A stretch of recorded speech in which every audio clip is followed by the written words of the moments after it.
나는 몰랐습니다. 내가 평생 모은 200억 원짜리 건물을 아들에게 넘긴 바로 그날이 내 인생이 지옥으로 떨어지는 시작이었다는 것을요. 75년을 살아오면서 나 이정환은 단 한 번도 누구에게 손을 벌린 적이 없었습니다. 남편과 함께 손에 땀을 쥐고 장사를 하며 돈 한 푼 한 푼 모았고 그렇게 서울 강북 한복판에 상가 건물을 마련했습니다. 하지만 그건 내가 너무 순진했던 겁니다. 영상 시청 전 좋아요와 구독하기 눌러주시면 여러분의 작은 관심이 제게 큰 힘이 됩니다. 오늘도 행복한 하루 되세요. 엄마, 오랜만에 다 같이 모여서 밥 먹어요. 2024년 3월의 어느 일요일, 장남 태호가 전화를 걸어왔을 때 나는 그저 기뻤습니다. 태호는 마포구에서 치킨 프랜차이즈 사업을 하고 있었고 딸 은주는 하남에서 남편과 조용히 살고 있었습니다. 식당에 도착했을 때 며느리 강현주는 환하게 웃으며 제 팔을 잡았어요. 어머니, 요즘 얼굴이 더 좋아지신 것 같아요. 처음엔 그랬어요. 처음엔요. 잠시 후 은주 부부도 도착했습니다. 딸애는 언제나처럼 조용히 인사를 하고 구석자리에 앉았어요. 어릴 적부터 오빠 그늘에 가려 살았던 아이였습니다. 식사가 절반쯤 지났을 때였습니다. 엄마, 제가 드릴 말씀이 있어서 불렀어요. 태호가 갑자기 진지한 표정으로 말했습니다. 엄마도 이제 75이시잖아요. 그 건물 관리하시는 것도 힘드시죠? 아니, 관리는 부동산에서 다 해주는데 뭐가 힘들어. 그래도요. 어머니 요즘 부동산 세금이 얼마나 복잡한데요. 잘못하면 세무조사까지 나올 수도 있어요. 현주가 거들었습니다. 그래서 말인데요. 엄마 그 건물 제 명의로 넘겨주시면 안 될까요? 제가 완전히 책임지고 관리하겠습니다. 순간 내 머릿속이 하얘졌습니다. 태호야, 갑자기 무슨 소리야? 엄마, 저도 이제 50이 넘었잖아요. 사업도 안정됐고 이제 어머니를 제대로 모실 나이가 됐어요. 그 건물 제가 받아서 제대로 관리하고 엄마 용돈도 넉넉하게 드리고 나중에 병원비도 다 제가 책임질게요. 오빠, 그래도 너무 갑작스러운 거 아니야? 은주가 조심스럽게 입을 열었습니다. 그러자 현주가 차갑게 쏘아붙였습니다. 아가씨는 왜 나서세요? 오빠가 평생 어머니 모시겠다는데 동생이 왜 반대해요? 혹시 아가씨도 건물 탐내는 거 아니에요? 여자는 시집가면 그만이지만 오빤 장남이잖아요. 그 말에 은주의 얼굴이 하얗게 질렸습니다. 그날 밤 나는 잠을 이룰 수 없었습니다. 다음 날 아침 태호가 다시 전화를 걸어왔습니다. 엄마, 이번 주 안에 결정하셔야 해요. 세무사가 지금 세법 개정 전에 증여하는 게 유리하다고 그래요. 늦으면 세금이 몇 억 더 나온다고요. 아들 목소리에는 조급함이 묻어났습니다. 사흘 후 나는 결정을 내렸습니다. 아들을 믿기로 한 겁니다. 2024년 3월 22일 금요일 법무사 사무실로 갔습니다. 여기 서명하시고 여기 도장 찍으시면 됩니다. 나는 떨리는 손으로 도장을 찍었습니다. 도장을 찍는 순간 왜 그랬는지 모르겠지만 가슴 한편이 무너지는 것 같았어요. 집에 돌아온 나는 은주에게 전화를 걸었습니다. 은주야, 엄마가 건물을 오빠한테 넘겼다. 엄마, 계약서는 쓰셨어요? 오빠가 엄마 모시겠다는 약속 문서로 받으셨어요? 그냥 법무사 사무실에서 증여 서류만. 엄마, 그럼 아무것도 없는 거예요? 오빠가 엄마 모신다는 약속, 월세 드린다는 약속, 아무것도 법적으로 보장이 안 돼요. 하지만 오빠가 그러겠다고. 엄마, 제발요. 오빠는 지금 빚이 있어요. 프랜차이즈 사업 확장한다고. 은행 대출도 엄청 받았고요. 나는 그제야 심장이 철렁 내려앉았습니다. 일주일이 지났습니다. 태호에게서 아무 연락이 없었어요. 월세 받아서 용돈 드리겠다던 약속도 모두 사라졌습니다. 나는 참다 못해 태호에게 전화를 걸었습니다. 태호야, 이번 달 월세는? 언제쯤 받을 수 있을까? 아, 그거요? 엄마, 건물 명의가 제 앞으로 넘어왔으니까 이제 제가 관리하는 거잖아요. 월세도 제가 받는 거고요. 그래도 태호야 월세 받아서 나한테 용돈을 준다고 했잖니. 제가 언제 그랬어요? 저도 사업하는 사람인데 매달 용돈 드릴 여유가 없어요. 그리고 엄마, 국민연금 받으시잖아요. 그거면 충분하시죠? 국민연금? 한 달에 60만 원밖에 안 되는데. 태호야, 그래도. 엄마, 저 바쁘니까 끊을게요. 뚝뚝뚝 전화가 끊겼습니다. 나는 그 자리에 주저앉았습니다.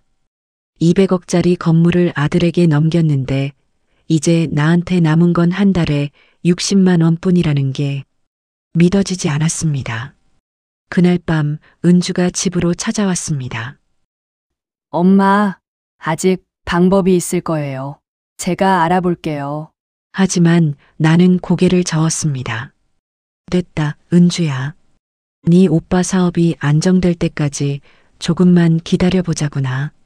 엄마, 이제 제 집에서 사시면 되잖아요. 대신 엄마 명의 집에 대출 좀 받아주세요. 그 말을 들었을 때 나는 이게 마지막 함정인 줄 몰랐습니다. 건물을 넘긴 지 2달째 되던 날이었습니다. 2024년 5월 중순, 태호는 갑자기 내게 이사를 권했습니다. 엄마 혼자 그 큰 집에서 뭐 하세요? 저희 집으로 오세요. 사실 나는 강북에 있는 내 집이 좋았습니다. 40년을 산 집이었고 동네 친구들도 있었어요. 이사한 지 일주일 후 태호가 서류를 들고 내 방에 들어왔습니다. 엄마, 사실 제가 사업 자금이 좀 더 필요해서요. 엄마 강북에 있는 그 집, 거기에 대출 좀 받아주시면 안 될까요? 태호야, 그 집은 엄마가 살던 집인데. 엄마, 지금 여기서 사시잖아요.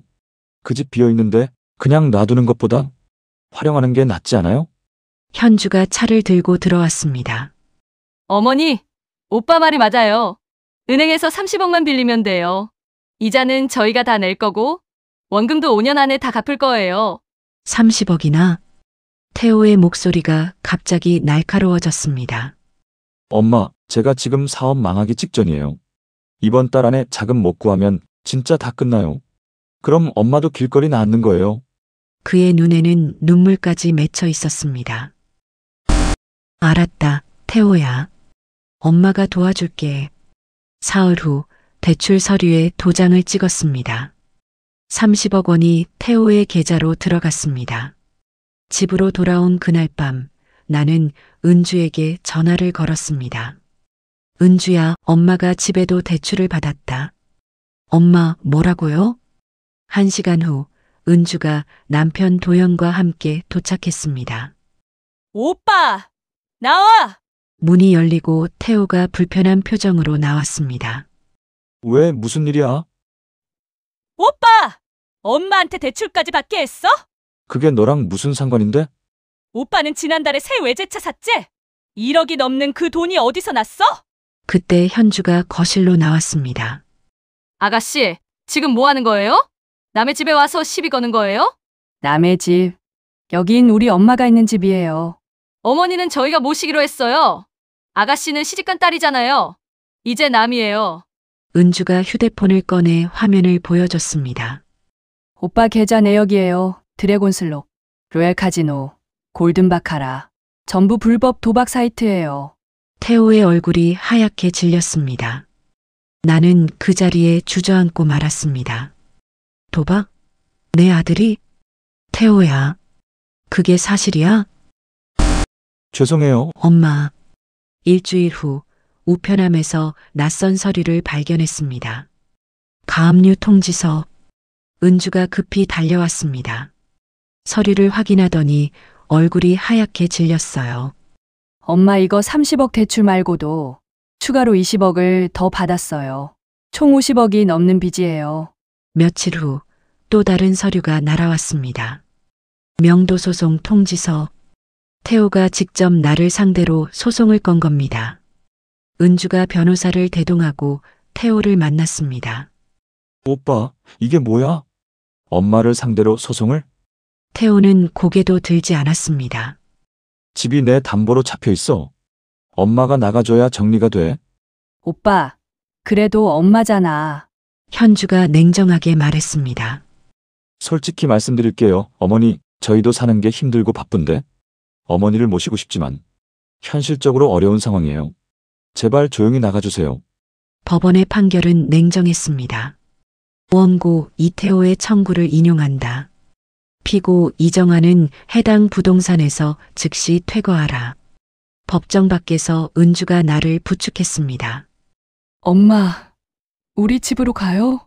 엄마는 이제 우리가 모실게요. 한 달 후 집은 경매로 넘어갔습니다. 50억짜리 집이 40억에 낙찰됐고 10억이 부족했습니다. 엄마, 이대로 끝낼 순 없어요. 은주의 그 말이 내 인생을 다시 일으켜 세우는 시작이었습니다. 그날 밤 은주가 내 방으로 들어왔습니다. 엄마, 혹시 작년에 병원 가신 거 기억나세요? 머리가 자꾸 아프다고 하셔서. 아, 그래. 신경과에 갔었지. 그때 검사 결과 기억하세요? 의사가 뭐라고 했더라. 경도 인지장애. 은주의 눈이 빛났습니다. 그거예요. 엄마, 경도 인지장애는 치매 초기 단계예요. 법적으로 판단 능력이 온전하지 않다고 볼 수 있어요. 그게 무슨 소용이야? 엄마, 그 진단서가 건물 증여하기 한 달 전에 나왔어요. 그 말은 오빠가 엄마의 판단 능력이 저하된 상태에서 증여를 받은 거예요. 이건 법적으로 무효 사유가 될 수 있어요. 처음으로 내 가슴에 희망이 생겼습니다. 다음 날 은주는 변호사를 만났습니다. 충분히 승소 가능성이 있습니다. 경도 인지장애 진단서, 증여 전후의 급격한 재산 변동, 그리고 증여 약속 불이행까지. 이건 명백한 부당 이득입니다. 선생님, 정말 가능한가요? 네.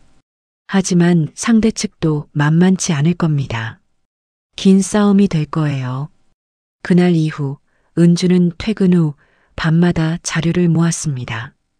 은행 내역, 통화 녹음, 병원 기록까지 하나하나 정리했습니다. 며칠 후 은주는 노인권익센터에 신고했습니다. 어머님이 경도 인지장애 상태에서 200억 원대 재산을 증여당하셨고 이후 추가 대출로 50억 원이 넘는 집까지 이르셨습니다. 상담원의 얼굴이 굳었습니다. 이건 명백한 노인학대 사례입니다. 저희가 법률 지원을 도와드리겠습니다. 은주는 또한 언론에도 제보했습니다. 며칠 후 태호에게서 전화가 왔습니다. 야, 너 무슨 짓을 한 거야? 기자들이 우리 집 앞에 와 있어. 오빠, 당연하죠. 오빠가 한 짓을 세상에 알려야죠. 이 미친년아. 가족 망신시키는 거야? 가족? 오빠가 엄마한테 한 게 가족이 할 짓이에요. 현주가 전화를 빼앗았습니다. 아가씨, 정신 차려요. 회사원 주제에 무슨 법을 안다고 나서요? 우리한텐 돈도 있고 변호사도 있어요. 아가씨가 이길 수 있을 것 같아요? 세상까진 몰라도 엄마는 내가 바꿀 수 있어요. 2024년 10월 소송이 시작됐습니다. 이정아 원고 측은 피고 이태호, 강현주를 상대로 부당증여, 무효 및 손해배상을 청구합니다. 법정에서 태호 측 변호사가 말했습니다. 원고는 자발적으로 아들에게 재산을 증여했습니다. 경도 인지장애는 법적 판단 능력을 완전히 상실한 상태가 아닙니다. 우리 측 변호사가 반박했습니다. 피고들은 원고의 인지 능력이 저하된 상태를 악용하여 부당한 이득을 취했습니다. 증여 직후 50억 원의 대출을 실행했고 그 돈은 도박과 사치에 쓰였습니다. 재판은 치열했습니다. 그날 밤 은주는 어머니의 손을 꼭 잡았습니다. 엄마, 이제는 내가 싸울게요. 그 손은 여전히 따뜻했습니다. 재판장, 결정적 증거를 제출하겠습니다. 은주의 그 한마디가 모든 것을 바꿔놓았습니다. 2024년 12월 세 번째 재판이 열렸습니다. 우리 측 변호사가 서류 뭉치를 제출했습니다. 재판장님, 이것은 피고 이태호, 강현주의 계좌 내역입니다. 건물 증여 직후 건물 명의는 즉시 강현주로 변경되었고 그로부터 일주일 후 50억 원의 대출이 실행되었습니다. 법정이 술렁였습니다. 그리고 이 돈의 사용 내역을 보십시오. 프랜차이즈 확장이 아닌 불법 도박 사이트 입금 30억, 명품 구매 10억, 외제차 구매 5억, 기타 사치품 5억입니다. 태호의 얼굴이 하얗게 질렸습니다. 뿐만 아니라 피고들은 원고 명의의 주택에도 무단으로 추가 대출을 받았습니다. 처음 30억, 그리고 은밀하게 추가로 20억, 총 50억 원의 빚을 원고 모르게 만들었습니다. 판사가 엄숙하게 물었습니다. 피고 측, 이에 대해 반박할 내용이 있습니까? 태호 측 변호사는 당황한 표정이었습니다. 재판장님, 저희는 답변하십시오. 이 증거들이 사실입니까? 긴 침묵이 흘렀습니다. 결국 태호가 고개를 숙였습니다. 사실입니다. 법정이 술렁였습니다. 우리 측 변호사가 다시 말했습니다. 피고들의 행위는 단순한 증여가 아닙니다. 이것은 노인의 판단 능력 저하를 악용한 사기이며 노인학대입니다. 민법 제104조 불공정한 법률행위에 해당하며 형법 제347조 사기죄에도 해당합니다. 판사가 태호를 향해 물었습니다. 피고 이태호, 왜 어머니를 속였습니까? 태호는 한참을 침묵하다가 떨리는 목소리로 말했습니다.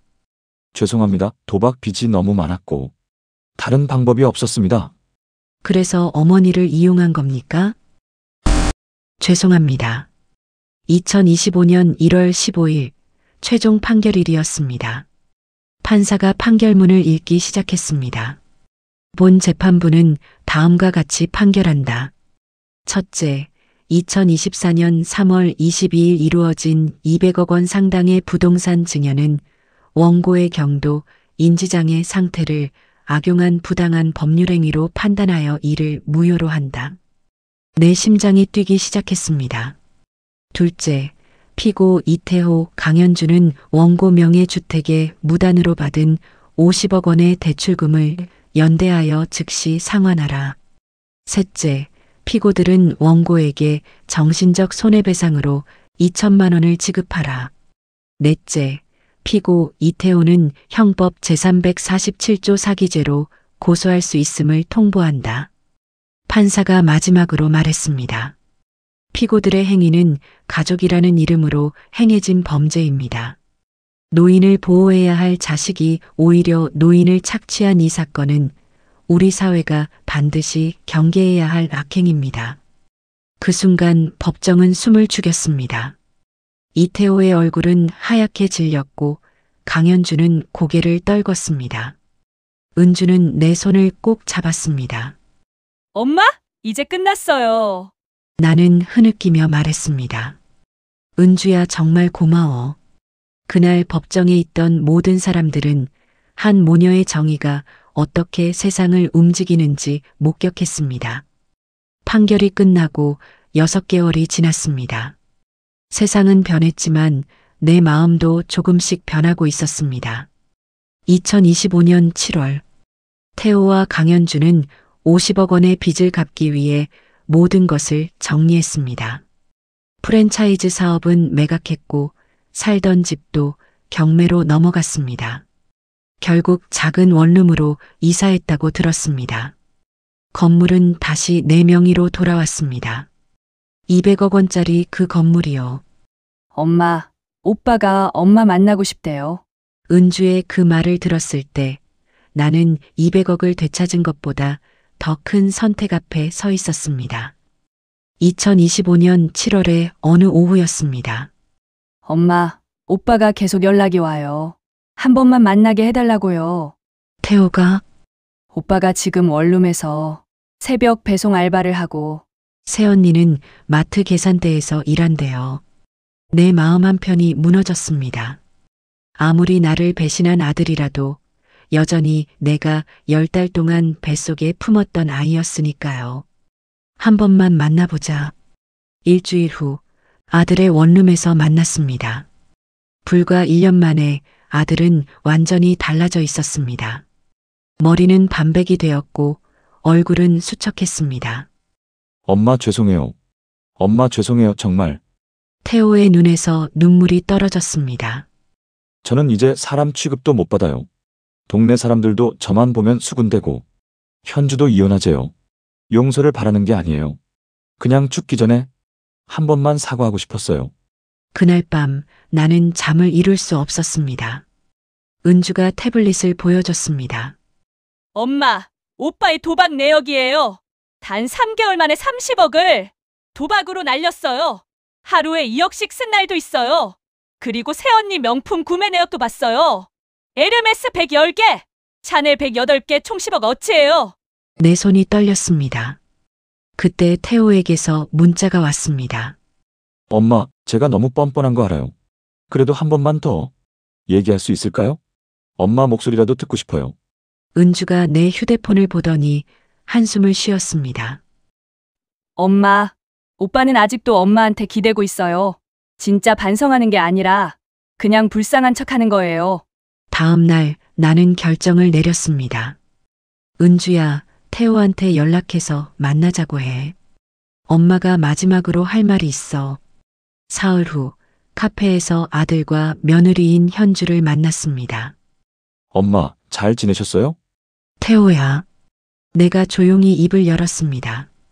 엄마가 널 만나러 온 건 너를 도와주려는 게 아니야. 태호는 말이 없었습니다. 엄마는 너를 용서할 수 없어. 너는 엄마의 75년 인생을 송두리째 빼앗으려 했어. 어머니, 저희가 지금 얼마나 힘든지 아세요? 원룸에서 라면으로 끼니 때우면서 살고 있어요. 그게 내 잘못이야? 네가 명품에 10억 쓸 때 나는 한 달에 60만 원으로 살았어.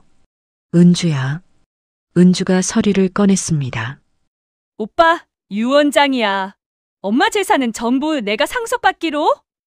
법적으로 확정됐어. 오빠한텐 단 한 푼도 안 가? 태호가 믿을 수 없다는 표정으로 나를 봤습니다. 그래, 태호야. 엄마는 이미 결정했어. 나는 고개를 저었습니다. 태호야, 내가 반성한 건 내 잘못 때문이 아니야. 그냥 내 처지가 불쌍해진 거지. 그리고 엄마는 더 이상 내 엄마가 아니야. 넌 법정에서 집에서 쫓아낼 때 이미 엄마를 버렸어. 나는 자리에서 일어났습니다. 이제 엄마 연락처도 지워. 앞으로 다시는 연락하지 마. 우리는 이제 남이야. 카페를 나서는 길 은주가 내 손을 꼭 잡았습니다. 아니, 오히려 속이 시원해. 이제 정말 끝이 난 것 같아. 집으로 돌아오는 길 나는 창밖을 바라봤습니다. 서울의 거리가 평온했어요. 은주야, 엄마 건물 말이야. 1층에 빈 상가가 있잖니. 거기 내가 하고 싶은 거 해봐. 응. 엄마는 이제 충분히 받았어. 내가 꿈꾸던 작은 카페든 책방이든 내가 하고 싶은 거 해. 은주의 눈에 눈물이 맺혔습니다. 엄마, 감사해요. 나는 76번째 생일을 맞았습니다. 은주네 집 거실에는 케이크가 차려져 있었고 외손주들이 노래를 불러줬어요. 할머니 생신 축하해요. 고맙다 얘들아. 저녁 은주가 물었습니다. 엄마, 오빠 생각 안 나세요?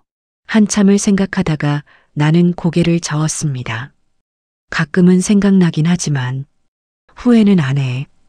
엄마는 엄마 인생을 지킨 거야. 그게 잘못된 건 아니잖니. 엄마는 정말 대단하세요. 대단한 게 아니야. 그냥 늦게라도 깨달은 거지. 내 인생은 내가 지켜야 한다는 걸. 따뜻한 봄이 오고 나는 은주와 함께 강북 건물 앞에 섰습니다. 1층에는 은주가 연 작은 북카페가 문을 열었어요. 엄마, 어서 와요. 따뜻한 커피 향이 퍼졌습니다. 동네 어르신들이 하나둘 모여들었어. 이 사장님, 여기 분위기 참 좋네요. 감사합니다. 편하게 쉬다 가세요. 나는 창가 자리에 앉아 책을 펼쳤습니다. 75년을 살면서 이렇게 평온한 적이 있었나 싶었어요. 그날 저녁 은주가 말했습니다. 엄마, 저 행복해요. 엄마 덕분에 제 꿈도 이뤘고, 엄마도 편안하게 계시고, 엄마가 너를 낳아서 정말 다행이야. 우리는 서로를 꼭 안았습니다. 이것이 진짜 가족이었습니다. 피가 아니라 사랑으로 이어진. 여러분 기억하세요. 당신의 재산은 당신 것입니다. 자식이라는 이유로 빼앗길 필요가 없습니다. 당신에게는 존엄하게 살 권리가 있습니다. 그리고 진짜 가족은 당신을 지켜주는 사람입니다.